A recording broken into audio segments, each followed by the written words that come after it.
Hello dear friends, and welcome to my studio in Montreal. As you know, this is a free lesson, and I recorded that for the two reasons. First of all, today we will talk about the materials. You know, you will find a lot of websites and the video lessons and the courses on the YouTube everywhere about the watercolor and about the materials. And I want to tell you what's the difference between what you will see now and other courses what you can find. Because for me it's the most important question, why? That's why I create all that courses what you can find on my website. Normally on the web courses you'll find a lot of great explanation, but there is no answer on the question why. Like, you know, all my life I hear you have to put the vanishing point on the horizon line. Why? I don't know, just do it. So I don't like that idea. I want to understand what happens. I want to understand why I'm doing this or why I'm doing that. I want to understand what happens with my paint on my paper. And for me, that understanding, very important, that gives me a chance to change the rules or following the rules, depends on what I want. So the bigger difference between my courses and the other courses what you can find, the question is why? And the second reason, because today we will talk about the materials. I think it's extremely important for the watercolor. It's extremely important to understand what happens with your materials in your hands. And I can tell you why. I can tell you what's the bigger difference between watercolor and other mediums like oil, acrylic, tempera, gouache, doesn't matter. Just in watercolor, all the materials going inside each other, very deep. It never happens with the other mediums, and that's why quality of the materials or right choice of the materials extremely important. If you make mistake with that, even if you're great master and will do everything right after the wrong choice, you'll never be success.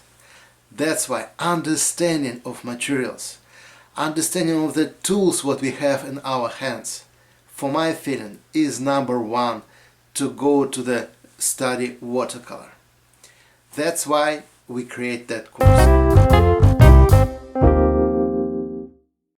And the main question, what kind of material is number one for watercolor? Right, water. And we are lucky because water is free. We don't have to pay for that. And that's good. So we don't have to talk about the water. And what is the number two? The number two is paper. I can give you an example.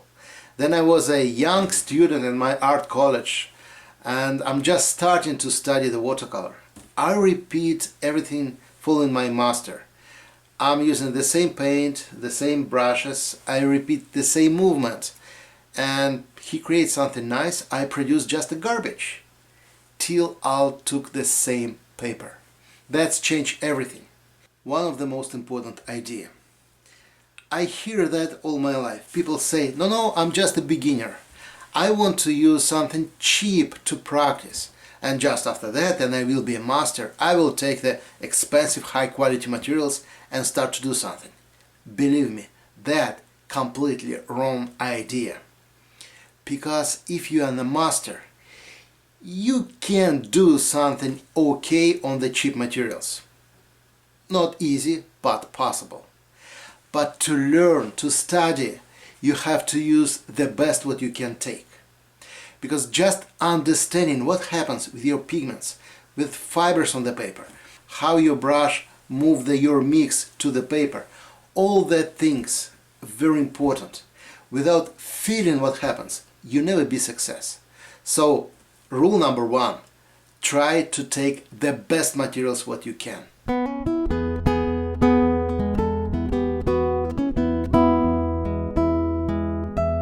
And as I say, today we will start to talk about the paper. First, try to understand what's the paper is that. It's just a lot of fibers, like that. And between that fibers, for now, we have air. Then we start to paint, we have to put the pigments between fibers and connect the small pieces of the pigments to our fibers. Just that connection hold the pigments on the paper. What we have to do for that? Because we couldn't take the pigments and just put it on the paper. We have to use water. The water, it's like a medium which helps us to connect the pigments and the paper. That means to transfer the pigments to the paper, we have to use water.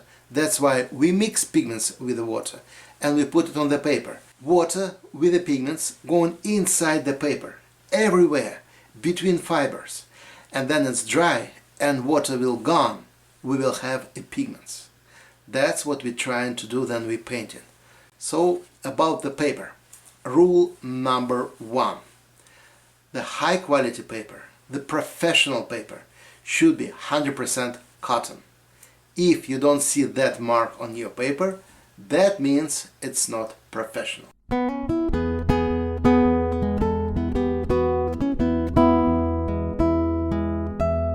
Today we will talk only about the professional paper, 100% cotton. What kind of paper we have? First of all, we have a cold press, hot press and rough paper. What's the difference? Just imagine how the paper made. We take the pulp on the special screen and then it's dry, we have a sheet of the paper. If after that we just put it somewhere on the table to dry, we have a rough paper. If we use something like an iron to make it more flat and our iron is hot, we have a hot press paper. If our iron is cold, we have a cold press paper. For sure it's not the iron, it's big rolls what we're using for making the paper more flat. What's the difference and why we're doing this? Idea is simple. With the press we make the distance between fibers less.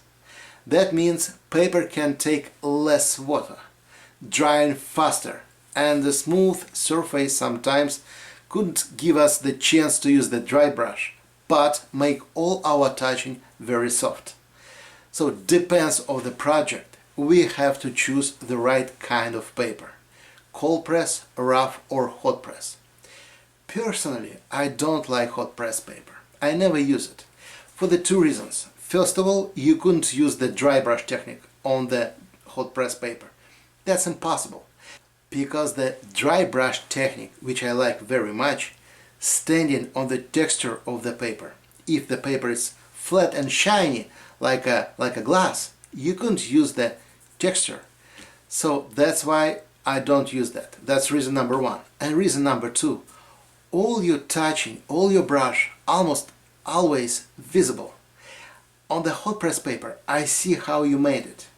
You couldn't hide your touching.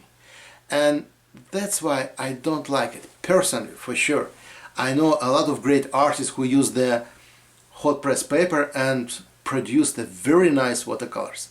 We're talking about my preference and about the idea of the paper. So, my advice, use the cold press or rough. Me, I prefer rough like 80% on my job, almost all the time.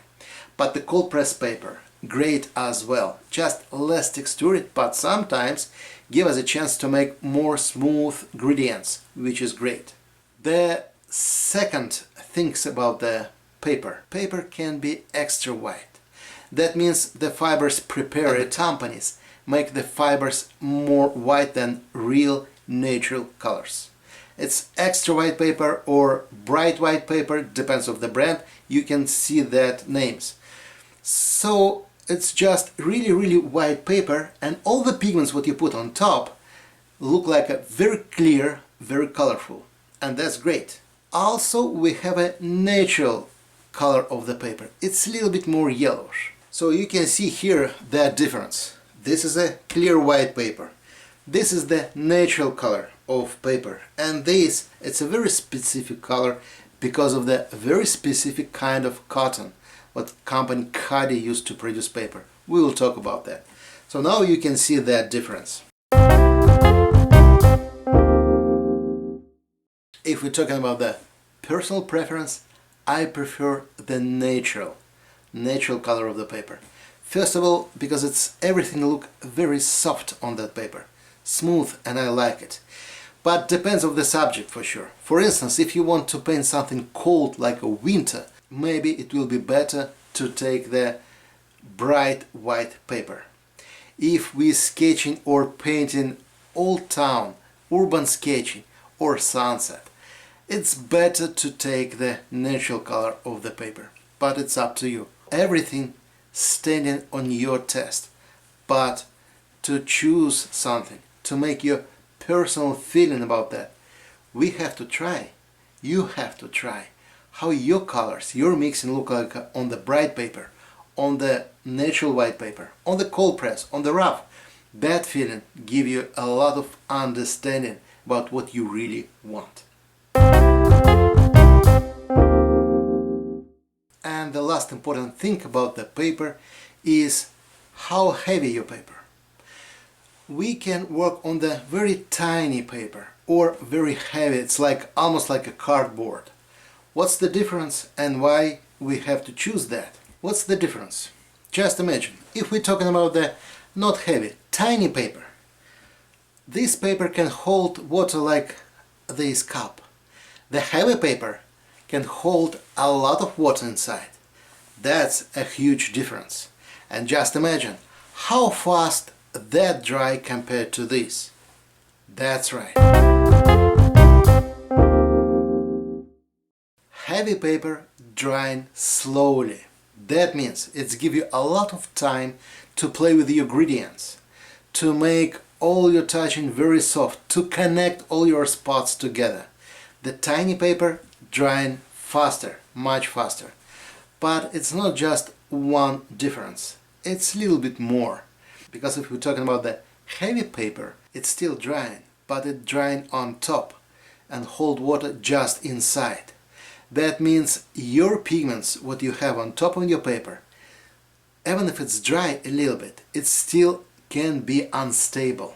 If you put the water on top, you disconnect your pigments from the fibers. So it's just a question of practice, and believe me, it will come itself. Then you're starting to use the different paper, you're starting to feel what happens with your pigments. In the beginning, let's stop on the middle heavy paper, something like 300 grams. This is like we can say regular paper, and it's good for any kind of job, something between heavy and tiny. And the last important thing, the size. All the professional paper you can find in the imperial size. It's a full sheet, 30 by 22 inches. We call that full imperial size sheet. It's traditionally coming from England. So if you cut it for the 2 times like that, you will have half sheet, and the quarter of that, it's a quarter. That's why sometimes you can hear something like this painting is a half sheet size and this paper is the quarter size. The quarter, that means 11 by 15 inches. And remember, if the company not produce the paper in the full size imperial size sheet, that means we're not talking about the professional paper. That's important.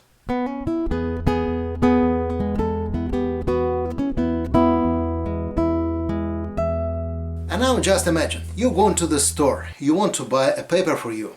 What information you can find on the package? First of all, it's the size. It's marked right here, for instance. And what kind of paper? High white. How many sheets? And the most important information, what kind of paper is that?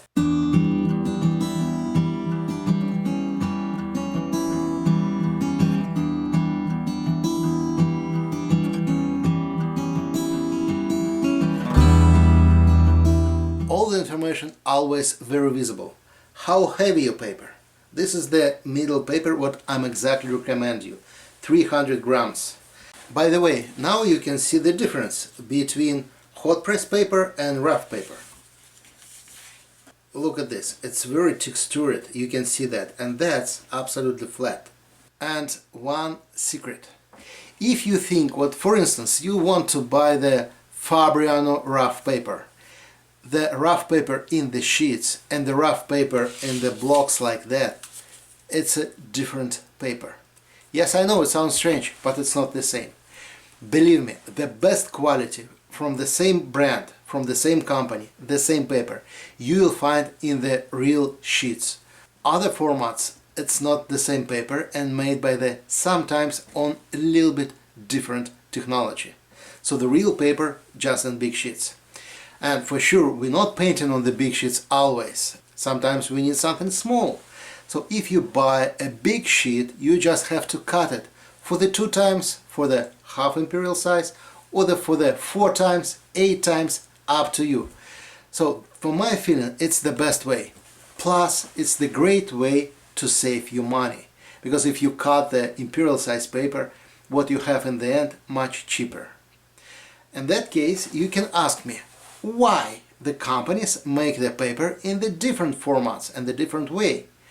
The reason is sometimes it's not comfortable to paint on the sheets like that. For example, this it's a block.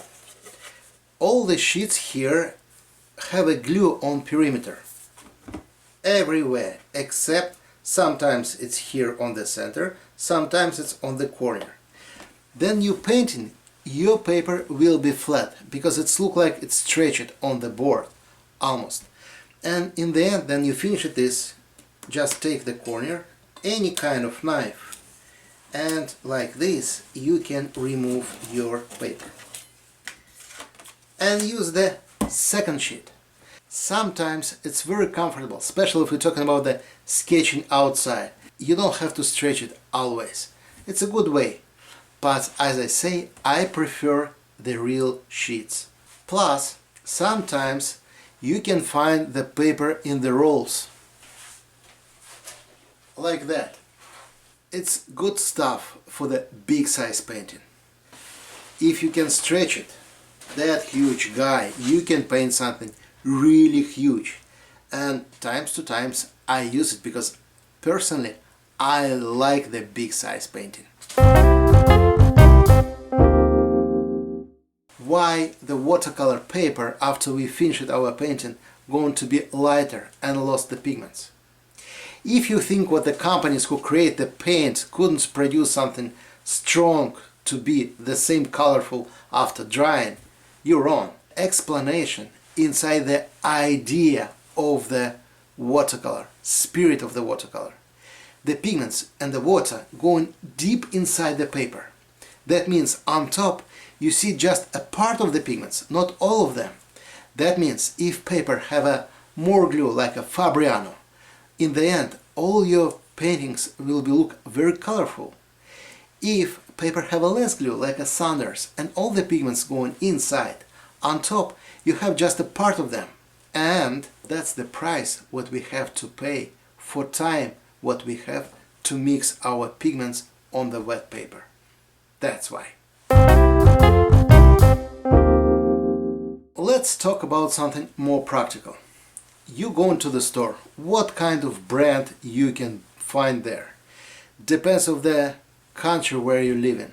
In some countries it's very hard to find the high quality paper. In some countries you can do it without problem. But I can tell you which brands we have on our planet and which brands I think is best for watercolor job. Let's start from the top level.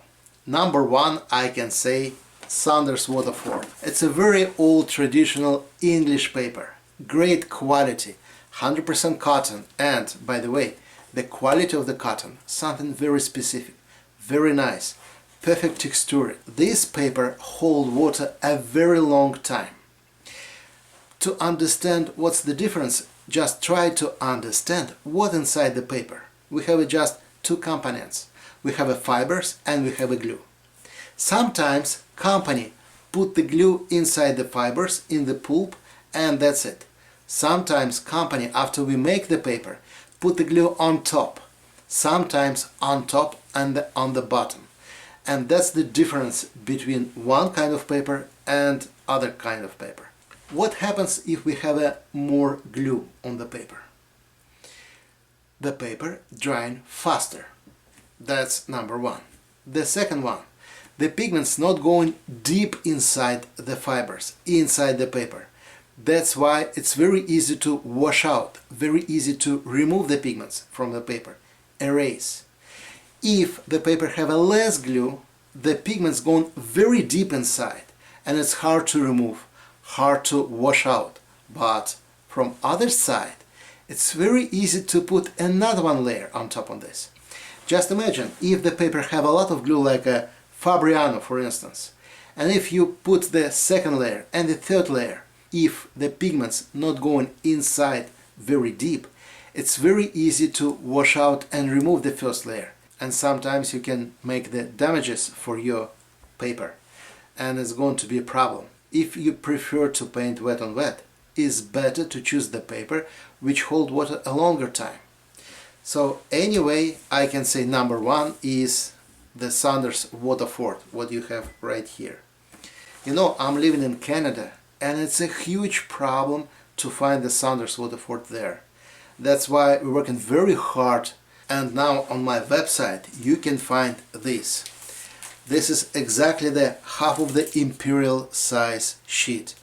Great quality, natural white, rough paper. Here is the 10 sheets in one package. You can find this on my website, and that's exactly my favorite paper.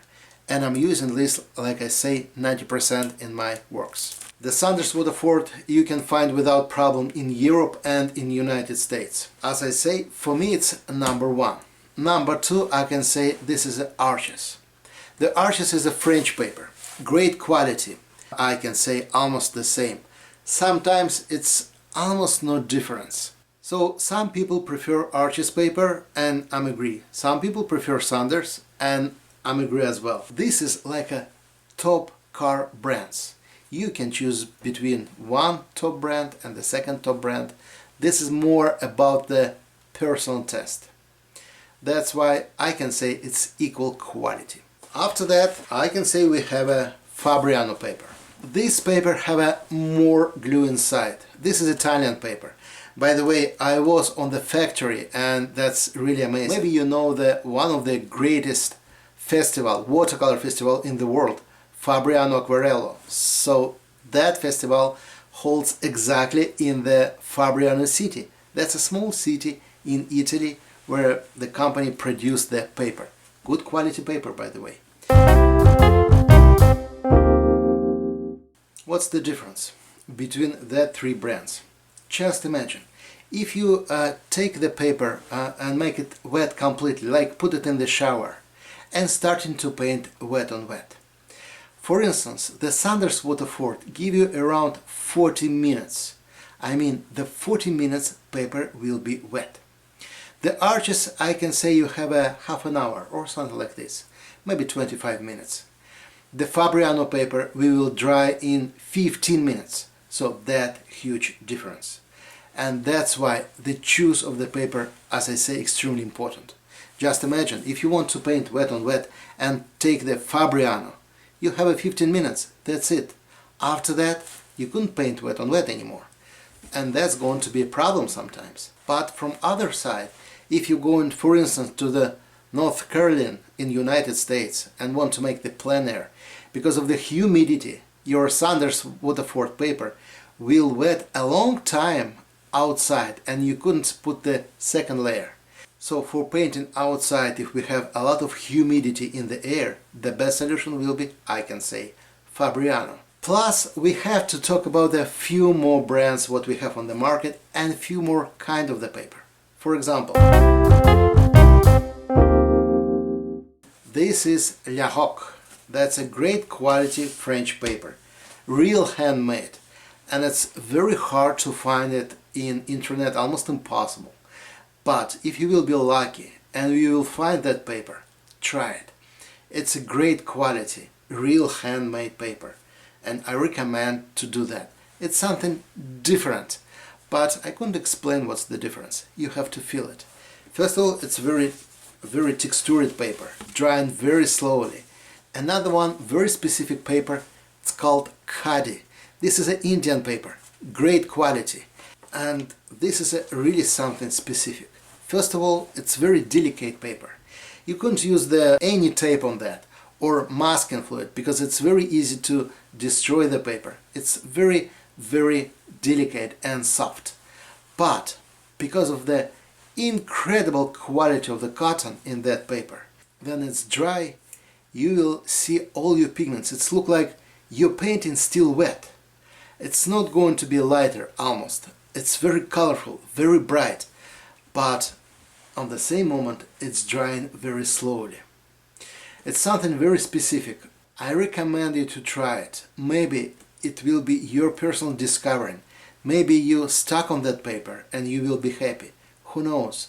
You know, for my feeling, to find your personal material is very important. Sometimes it's change your style completely. Moulin de Roi. Personally, I don't like that paper. I don't recommend you to use that. It's still okay quality, but for my feeling it's completely not the same compared to the Saunders and Arches. Again, it's just my personal. But you know, you are on my lesson to know my personal opinion, right? So take it. I not recommend you to use that paper. First of all, it's really drying very fast. It's a lot of glue inside that. I don't know about the quality of the cotton. Then I'm trying to paint on that paper. It's out of my control. It's drying too fast. I couldn't mix my pigments on the paper. It's just gone like that. But you can find a lot of range of the different paper from this company. Winsor & Newton. It's a good paper as well. Not the same like our top, but for my feeling, nothing beat the Saunders, Waterford and Arches paper.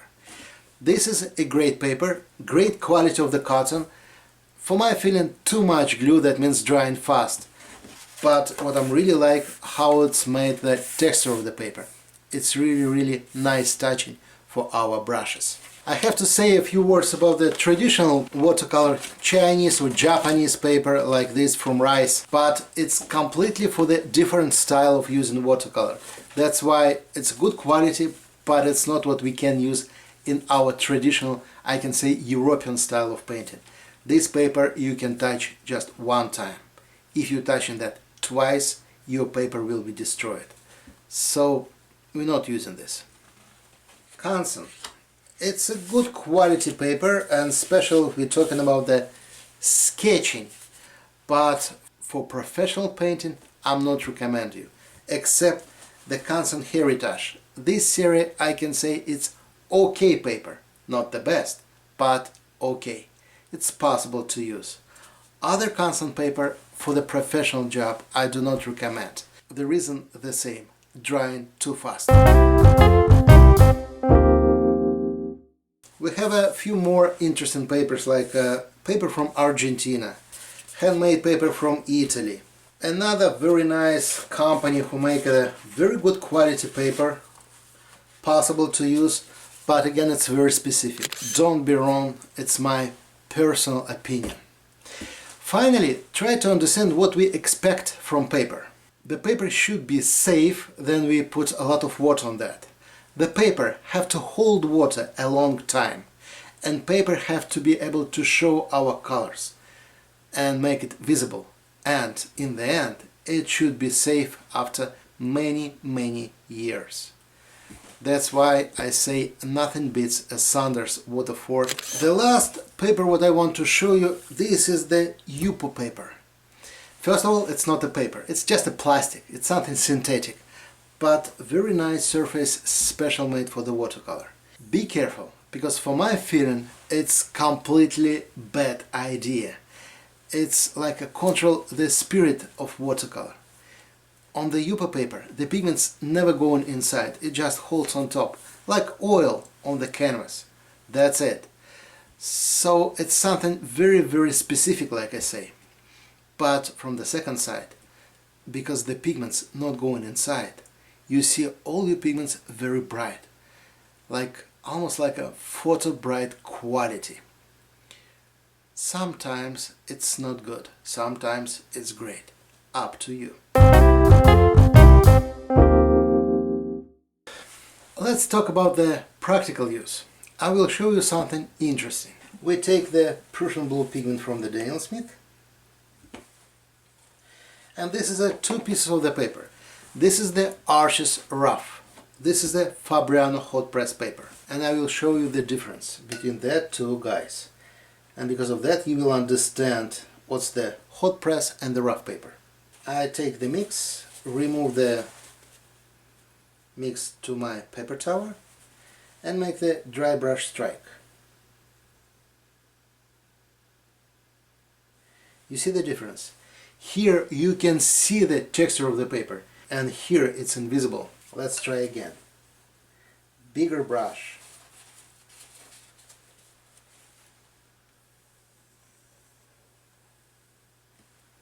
A little bit more water.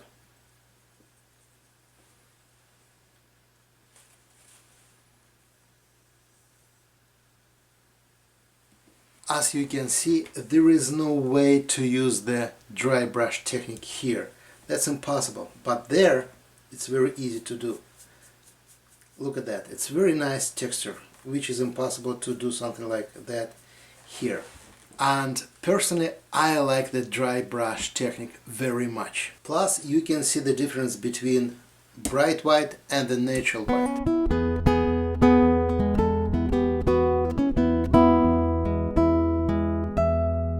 One big secret. Some paper have a double side, some paper have a just one side. How to understand which side is right? Which side is the front side? All the professionals company make the stamp on the paper. But some companies make the stamp on the front side, some companies on the back side.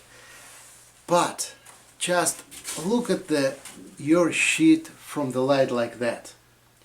If you can read the name of the company, the stamp, not like in the mirror, correctly, that means this is the front side.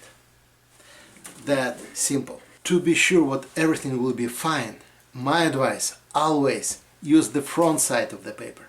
Never paint on the back, except if you know your paper very well and know what expect from this experiment.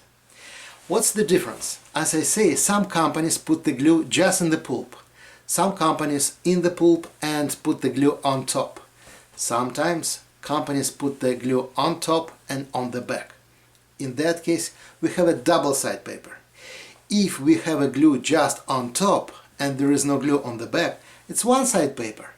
And if you're starting to paint on the back side, all your pigments going deep inside and on top you see nothing. And you know, it's very visible. And sometimes I see that mistakes in my students' artworks. They make something nice, but they choose the wrong side of the paper, and finally it's looked terrible. And back to the practical use. If you just take your paper and put it on your table and starting to paint, finally you will have a lot of problems. First of all, your paper is going to be curved like waves like this, and it's completely not comfortable. What we have to do? We have to stretch the paper, and for this we need some boards. One of the bigger mistakes what you can do, use the plywood for that. That's the terrible solution, and the reason is simple. All the water from your paper going inside the plywood and your paper drying faster.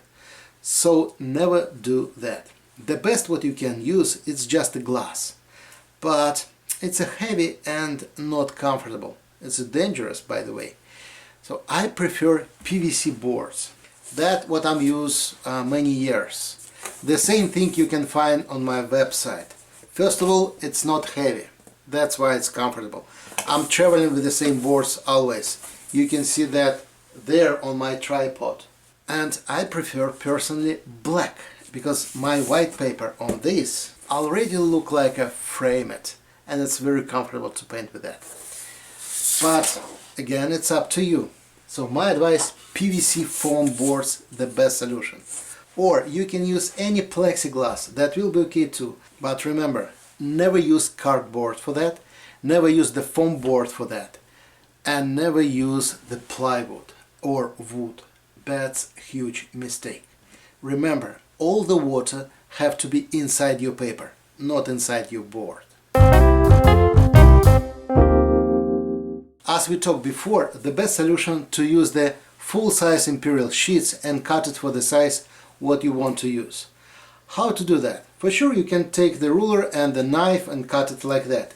I want to show you a little bit different way what I prefer to use. So this is the Arches paper, and I just hold it for the 2 times, like this. See, it's very simple. I make the equal. I use my finger and want to the second side, do the same. After that, all what I need just something like a palette knife, something like this.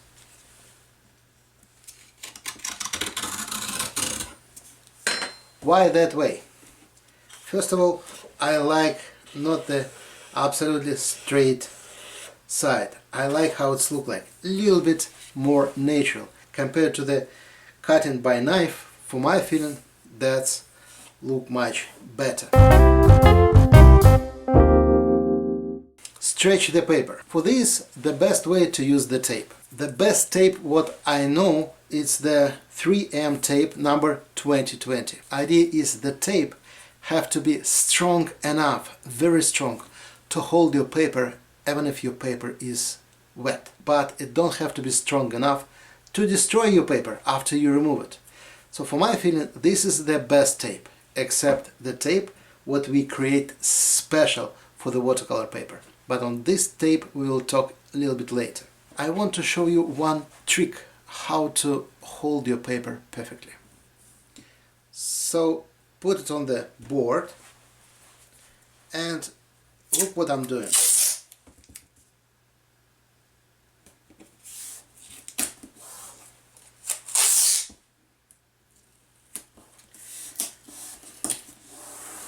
I'll take just a small part of the paper and a huge part of the board.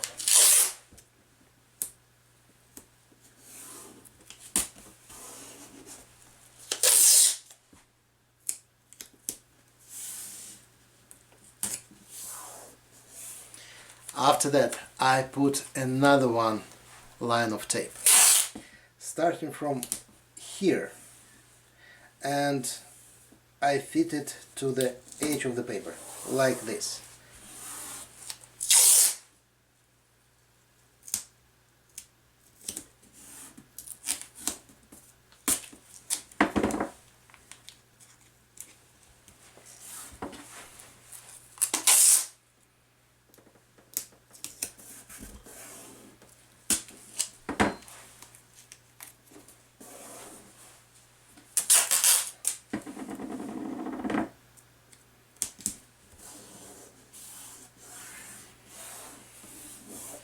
Because I like the white frame around my painting.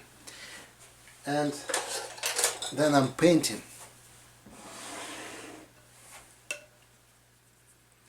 I can put my pigments on that, you see, on that tape everywhere, so it doesn't matter.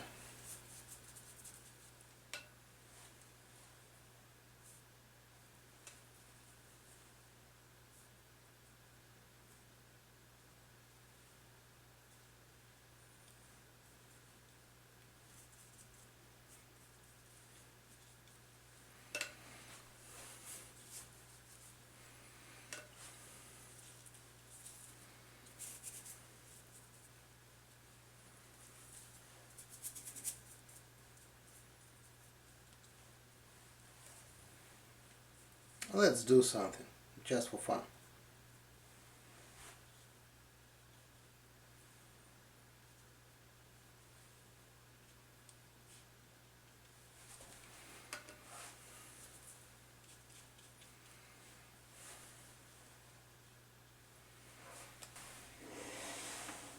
So finally, then it will be dry, we just remove the tape like this.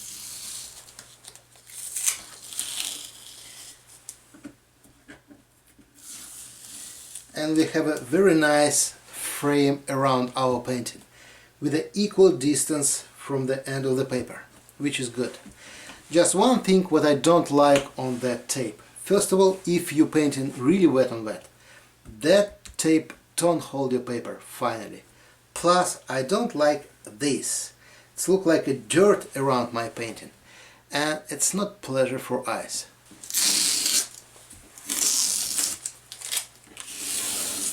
That's why we create this tape. You can find on my website as well, watercoloronline.com. This is the first tape made special for watercolor. That's a great quality glue which can hold our paper even if it's completely wet without problem.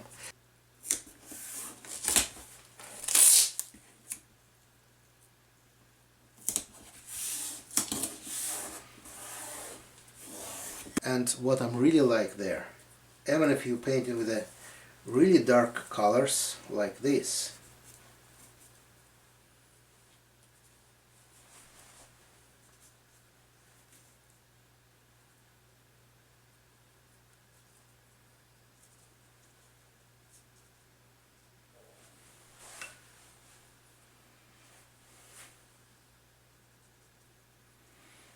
everything, all your touching there will be invisible, and your painting still look like very nice. Frame it. I like that. It's just a pleasure for my eyes. And finally, then you remove your tape.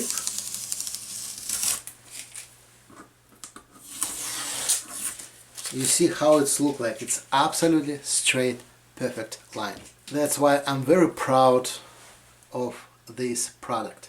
You know, for my feeling, if the painting have a white space around, it's already look nice. It's already look like ready for the wall.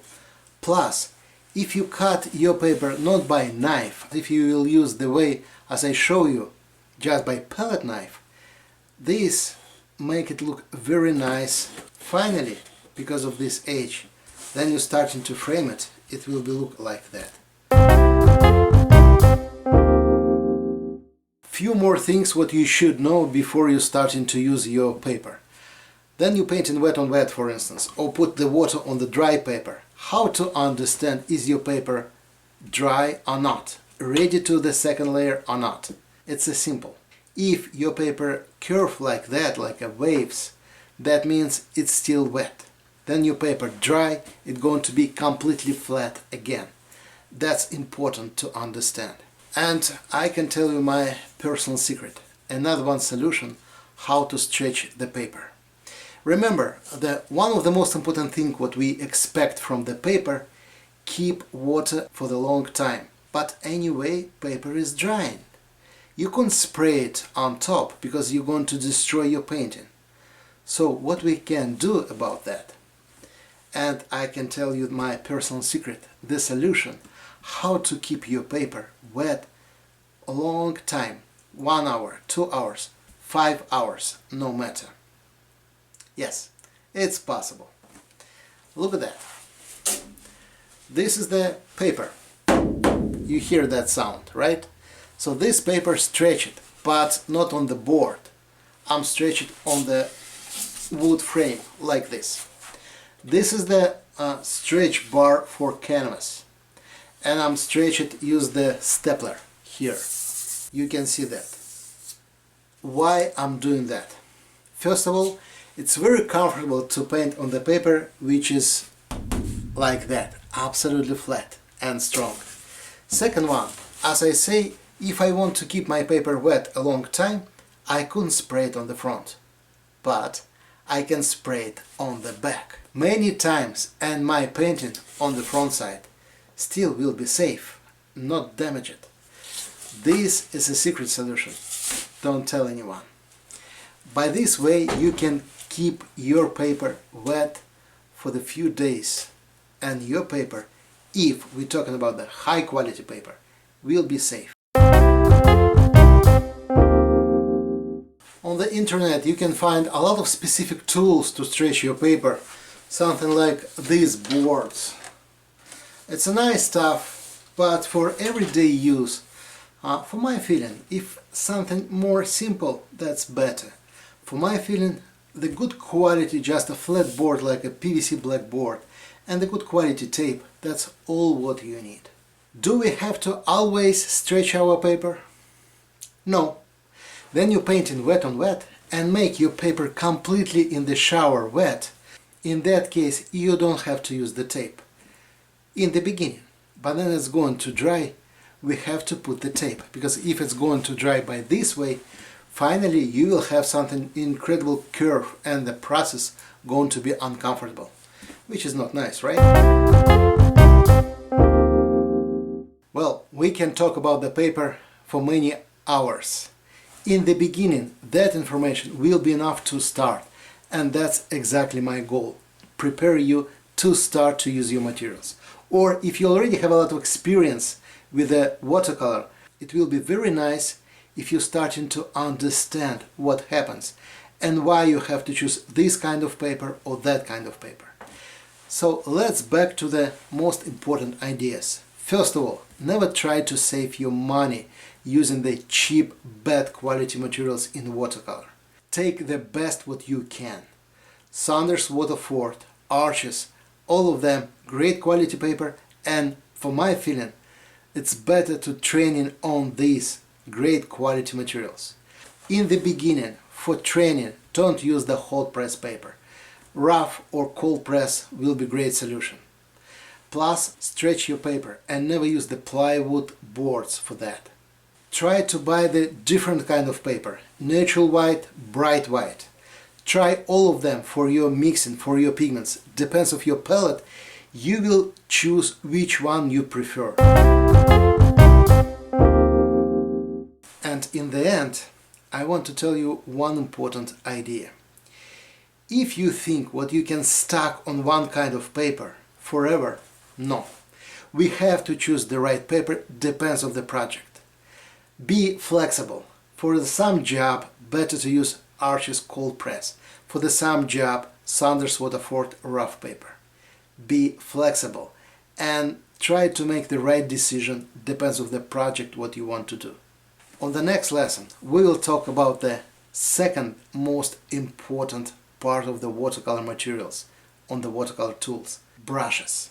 I hope you enjoyed that lesson. If you have any questions, feel free to ask me. All my experience to your service. And I hope to see you on the lesson number 2 about the materials. Thank you and bye-bye.